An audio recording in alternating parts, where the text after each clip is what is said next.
اب حضور نے فرما دیا ہم نے لا الہ الا اللہ محمد رسول اللہ پڑھ لیا، حضور کی کسی بات کو بھی ماننے کے ہم پابند ہیں۔ میرے حضور نے فرمایا کہ وہ تم سے کلام کرتا ہے اور کہتا ہے جلدی لے جاؤ مجھے، جلدی آگے لے جاؤ مجھے، جلدی آگے لے جاؤ مجھے۔ اس کا مطلب یہ ہوا کہ وہ بولتا بھی ہے، اسے ہم نظر بھی آ رہے ہیں اور ہمیں وہ کہہ رہا ہوتا ہے کہ جلدی لے جاؤ۔ پھر حضور فرماتے ہیں کہ جب اس کو قبر میں دفن کیا جاتا ہے، دفن کر کے جانے والے جا رہے ہوتے ہیں اور وہ جانے والوں کے قدموں کی آواز سن رہا ہوتا ہے۔ کیا کر رہا ہوتا ہے؟ جانے والوں کے قدموں کی آواز۔ پہلی حدیث میں نے اس کی کلام کی بات کی کہ وہ بولتا ہے لیکن ہم نہیں سنتے۔ اب دوسری حدیث جو میں بیان کر رہا ہوں اس میں پہلا یہ ثابت ہوا کہ وہ سنتا ہے۔ کیا کرتا ہے؟ دفن کرنے والوں نے اس کو قبر میں دفن کر دیا، اس کے اوپر سلیپیں دے دی، آج کل کے دور میں، پرانے زمانے میں گھڑے دے دیے، اس کے اوپر پتے ڈال کے مٹی ڈال دی، اوپر کئی من مٹی آ گئی۔ اب میرے حضور فرماتے ہیں کہ جب دفن کرنے کے جانے والے جا رہے ہوتے ہیں، وہ جانے والوں کے قدموں کی آواز سن رہا ہوتا ہے۔ تو کیا ہوتا ہے؟ یاتی ہی ملکان، دو فرشتے آ جاتے ہیں اس کے پاس اور حضور فرماتے ہیں کہ اسے بٹھا دیتے ہیں۔ یہ حدیث میں نہیں حضور نے فرمایا کہ اس کو پہلے زندہ کرتے ہیں، وہ مر چکا ہوتا ہے نا، تو فرشتے آئیں گے تو فرشتوں نے گل بات کرنی ہے نا، تو وہ پہلے اس کو زندہ کریں گے پھر بٹھائیں گے، یہ نہیں فرمایا۔ حضور کیا فرما رہے ہیں کہ ججلی ثانی ہی، فرشتے اسے بٹھا دیتے ہیں اور بٹھا کر پوچھتے ہیں ما کنت تقول فی ھذا الرجل، تو دنیا میں جب تھا اس مرد کے بارے میں تو کیا کہا کرتا تھا؟ حضور نے فرمایا اے محمد، یعنی یہ محمد کی بات ہو رہی ہوگی۔ یہ کس کی بات ہو رہی ہوگی؟ محمد صلی اللہ علیہ وسلم کی بات ہو رہی ہوگی۔ حضور فرماتے ہیں فرشتے اس کو بٹھا کر پوچھیں گے۔ یہ نہیں حضور نے فرمایا کہ پہلے فرشتے مینوں لے آسن ہوتے پھر باون گے انہوں، یہ نہیں فرمایا۔ فرمایا اسے بٹھا کر پوچھیں گے ما کنت تقول فی ھذا الرجل، کیا کہا کرتا تھا دنیا میں تو اس مرد کے بارے میں، اس مرد کے بارے میں۔ اب حدیث کی تشریح کرنے والوں میں سے کسی نے یہ کہہ دیا کہ جی تصویر حضور دی لے کے آسن فرشتے کی ہوئے گا، تصویر لے کے آون گے۔ اب حدیث میں موجود ہے، یہ خود ان کی اپنی رائے ہے، یہ حدیث میں تو بات نہیں ہے کہ حضور نے فرمایا میری تصویر لے جا سکتے، یہ رائے ہے کہ تصویر لے کے جائیں گے، نہیں تو حضور تو ایک ہیں اور ہر قبر میں کیسے جائیں گے، تو لہذا تصویر لے کے جائیں گے۔ تو حدیث پاک سنیں اور تصویر والی بات آپ کی سمجھ میں آئے گی۔ حضور فرماتے ہیں کہ ایک دفعہ جبریل آیا تو آنے میں اس نے کافی دیر لگا دی، آنے میں کافی دیر لگا دی۔ تو میں نے پوچھا جبریل آج کیا ہوا، یہاں آنے پہ دیر لگا دی، دیر لگا دی۔ تو جبریل علیہ السلام نے کیا یا رسول اللہ، جہاں تصویر ہونا ہم فرشتے وہاں بہت مشکل سے آتے ہیں، جہاں تصویر ہو، آج کل لوگوں نے رواج بنا دیا ہے، کسی کو بری لگے تو محسوس نہ کرنا، میرا کام ہے حضور علیہ السلام کا پیغام پہنچانا۔ آج کل جو شریعت کی بات ہے اس کی طرف لوگوں کی کم توجہ ہے، دنیا کے رسم و رواج کی طرف زیادہ توجہ ہے۔ حرام پر انسان چلتا رہے کوئی نہیں پوچھتا، لیکن ذرا کوئی ایسا کام کر دے جو دنیا والوں کی نظر میں اچھا نہ ہو، سارے پیچھے پڑ جاتے۔ تو اب تصویر، دکانوں میں لوگوں نے پیروں کی تصویریں لگائی ہوتی ہیں، پتہ مقصد کی ہوتا ہے، پیر نے جڑا ذکر دسا وہ تے کرنا نہیں، تصویر بیچنی ہے۔ بھئی انہاں دے مرید جو کیا آسن تھے، یہ پیری ہے کہ پیر کی تصویر اپنا کاروبار تیز کرنے کی وجہ سے لگائی ہوئی ہے۔ آپ اس کو سنبھال کے رکھیں، جب دل کرے کپڑا ہٹائیں، زیارت کریں اور اس کے اوپر کپڑا ڈال دیں، یہ تو عقیدت ہوئی۔ دکان پہ کاروبار بڑھانے کے لیے تصویر لگائی. یہ جس پیر کے مرید زیادہ ہوں اس کی تصویر لگا دو دکان پر تاکہ گاہک زیادہ ہوں بابا جی. تو یہ دین ہے, اس لیے مرید ہوتے ہیں آپ.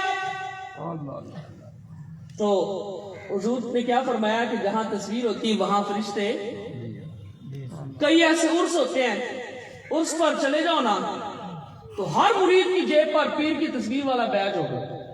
تصویریں تصویریں. اللہ معاف کرے, پتہ نہیں پیر نو شک ہوندا ہے کہ کدھر مرید کسی اور پاسے نہ جاندے رہن, یا مریداں نو شک ہوندا ہے کہ کدھر کسی نو پتہ ہے نہ لگے بھی کسی اور دا مرید ہے. تو ایسے ویلڈ کر کے پیر کی تصویر صاف لگائی ہوتی. تو تصویریں جیسے تصویروں کا کوئی بڑی بازار لگا ہوا ہے. آپ بتائیں اس ولی اللہ کے اس پر اتنی تصویریں پھیلا کر فرشتوں کو روک دیں کہ وہ نہ آئے تاکہ کوئی برکت نہ کوئی مرید لے کے چلا جائے. کیا بات ہے حضور آپ نے بھی دیکھا ہوا کتنے ایسے عرس تصویریں ہر مرید کی جیب پہ بیج, اور وہاں عرس پر دیواروں پہ تصویریں لگی, ادھر لگی. تو بھائی حدیث کی طرف تو آئے نا. کسی ایک حدیث میں ہو کہ تصویر لگا سکتے ہیں پھر بھی چلو بندہ کہہ دیتا ہے چل جی آگے. حدیث میں نہ ہو پھر بھی بندہ کہہ دے, کچھ بھی نہ ہو, نہ لاونڈا ذکر نہ لاونڈا, تو پھر بھی بندہ کہتا ہے چلو یہ مسئلہ جو ہے یہ اجتہاد کے ساتھ. جب حدیث میں واضح موجود ہے کہ حضور نے فرمایا کہ جہاں تصویر ہو وہاں فرشتے مشکل سے آتے ہیں, تو پھر بھی شاہ صاحب فرما رہے. تو حضور نے کیا کیا پھر, آپ کے اصل میں ایک پردہ ام المومنین نے لٹکا دیا تھا کمرے میں, تو حضور نے اس کو الٹا کر دیا تاکہ تصویر دیوار کی طرف ہو جائے, کیونکہ حضور کی بارگاہ میں تو فرشتے نہ آئے تو فرشتوں کا گزارا نہیں ہوتا. فرشتوں کا گزارا نہیں ہے نا. تو مشکل ہو رہی تھی دوستوں کو, حضور کے جو یار تھے, حضور کی مجلس میں جو بیٹھنے والے تھے, جو حضور کے غمخوار تھے, مشکل ہو رہی تھی, تو میرے حضور نے اس پردے کو الٹا کر دیا. اس پر بہت ساری حدیثیں ہیں, خیال میں نے ایک پیش کی تو بات لمبی نہ ہو جائے. اسی طرح اور بھی بہت سارے معاملات ہیں. تو تصویر جہاں ہو وہاں فرشتے آتے نہیں, اور یہ کہتے ہیں کہ فرشتے تصویر لے کے آ جاتے ہیں. بھائی جہاں تصویر ہو وہاں فرشتے ہوتے ہی نہیں, آپ کہتے ہو فرشتے خود حضور کی تصویر لے کے آ جاتے ہیں, تو یہ تو بات بنتی نہیں. لہذا تصویر والی بات ہم نہیں مانتے. آپ دوسری گل یہ کر دینے کہ بھائی او نا حضور مدینہ المنورہ وچ جلوہ فروز رہندے نے, ہر قبر کے اندر سے نا راستہ کھول دیا جاتا ہے, اور حضور وہی ہوتے ہیں یہاں سے قبر والا مدینہ منورہ میں حضور کی زیارت کرتا ہے, پھر فرشتے پوچھتے ہیں تو اس ذات کے بارے میں کیا کہا کرتا تھا, تو مجھے کہنے دیجئے کہ بندے کی نگاہ کی حد تو 3-4 کلومیٹر ہے, اس سے آگے تو دیکھ نہیں سکتا. تو پتا چلا کہ جو حضور کے غلام ہوتے ہیں, جب حضور کی نگاہیں کم ہو جائے اور اللہ کا امر ہو جائے, وہ بیٹھے حویلی لکھا میں نظر اٹھائے تو مدینے والے آقا کو دیکھ لیں.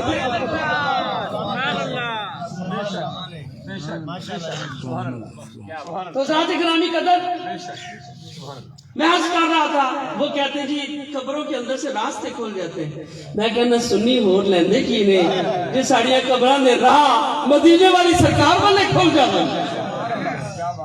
اللہ اکبر. اور تیسری بات جو ہم کرتے ہیں, اگر ہر طرف سے راستہ حضور تک پہنچ سکتا ہے نا تو پھر یہ بھی کوئی مشکل نہیں کہ حضور کی جلوہ گری ہو جائے. تو ہم یہ کہتے ہیں کہ حضور غلاموں کی قبر میں کرم فرمانے آ جاتے ہیں, کیونکہ لفظ حاضہ ہے, حاضہ کا مطلب ہوتا ہے یہ دور کے لیے, اور لفظ استعمال ہوتا ہے عربی زبان میں حاضہ کے لیے, یہ مطلب جو قریب ہے, یہ جو ہستی ہے, یہ جو شخصیت ہے, ما کنت تقول, ان کے بارے میں تو کیا کہا کرتا تھا.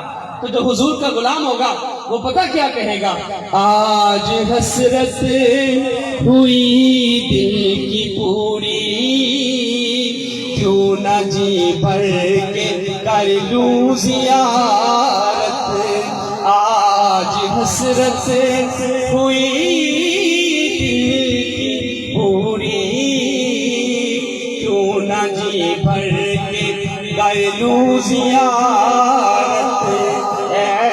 فرشتوں قبر میں نہ آنا، اے فرشتوں قبر میں نہ آنا، میری سرکار آئے ہوئے، میری سرکار آج حسرت ہوئی، کیوں نہ جی بھر کے کر لوں زیارت، اے فرشتوں قبر میں نہ آنا، میری سرکار آئے ہوئے۔ حضور کا کلام کہے گا کہ پوچھتے ہو کہ ان کے بارے میں کیا کہا کرتا تھا، تو سن، انہیں جانا انہیں مانا نہ رکھا گیا ستام۔ سامنے کی لگے کوئی جو مرضی کرے، ہمیں کیا خبر، دنیا والے کیا کہہ رہے ہیں، انہیں جانا انہیں مانا نہ رکھا گیا ستام، للہ الحمد میں دنیا سے مسلمان ہوں۔ یہ زندگی ہے، یہ کیا ہے، میں نے شروع کیا تھا زندگی اور موت کیا ہے، تو یہ زندگی ہے کہ وہ حضور کے دامن رحمت سے وابستہ ہو، اور موت کیا ہے، جب حضور کے جو منافق لوگ ہوں گے اس کے وہ حضور کے بارے میں جب ان سے سوال کیا جائے گا تو وہ کہیں گے ہاں ہاں لا ادری، افسوس افسوس میں نہیں جانتا، تو فرشتے مارنا شروع کر دیں گے، یہ موت ہے۔ جس نے حضور کو پہچان لیا یہ زندگی ہے، اور جو حضور کو نہ پہچان سکتا وہ موت ہے۔ دنیا پر بھی ایسے بندہ کھاتا پیتا چلتا پھرتا جو مرضی کرے، اگر میرے حضور کے دامن رحمت سے وابستہ نہیں ہے، اللہ کی قسم وہ مردہ ہے، اور کچھ بھی نہ کھائے بھوکا رہے، دامن رحمت مصطفیٰ سے وابستہ ہو، تو اللہ کی قسم وہ بندہ زندہ ہے۔ یہ زندگی اور موت ہے۔ تو میرے بھائیوں، اب زندگی اپنانے کی کوشش کرو، بہت ہو گیا، اتنی عمریں گزر گئی، اس زندگی میں جو زندگی نہ تھی، تو زندگی یہ ہے کہ میرے مصطفیٰ کے دامن رحمت سے وابستہ ہو چکے، اپنے قبلہ کو، روح کے قبلہ کو حضور الاسلام کی ذات کی طرف کر لو، حضور سے پیار کرو، حضور کے دین سے محبت کرو، عملی طور پر قرآن ہر کو کہتا ہے پڑھنا چاہیے، لیکن تلاوت کرنا، جو تلاوت نہیں کر سکتا، آج کل جدید دور ہے، وہ سنا کرے، قرآن کی تلاوت ضرور کرنی چاہیے، جو نہیں پڑھ سکتا وہ سن سکتا ہے، وہ ضرور سنے، اور درود پاک بھی پڑھنا چاہیے تاکہ حضور کے ساتھ ہماری تعلق رہے، وابستگی رہے ہماری طرف سے، اور یہ زندگی ہے۔ قرآن کریم کی آیت پڑھی، الذی خلق الموت والحیات لیبلوکم ایکم احسن عملا، وہ ذات جس نے موت اور زندگی پیدا کی تاکہ وہ تمہیں آزمائے کون تم میں سے اچھے عمل کرنے والا ہے۔ اس کی کئی مفاہیم ہیں، لیکن ایک مفہوم وہ ہے جو میں نے آج آپ کے سامنے پیش کیا کہ موت حضور کی ذات سے دوری کا نام ہے، اور زندگی مصطفیٰ صلی اللہ علیہ وسلم کے ساتھ جڑ جانے کا نام ہے۔ اللہ پاک ہمیں زندگی عطا فرمائے اور حضور اسلام سے محبت نصیب فرمائے۔ حضور کے ذکر خیر کے توسل سے اللہ پاک بھائی لیا کے ساتھ خطائیں کوتاہیاں معاف فرمائے اور ان کی بخشش فرمائے۔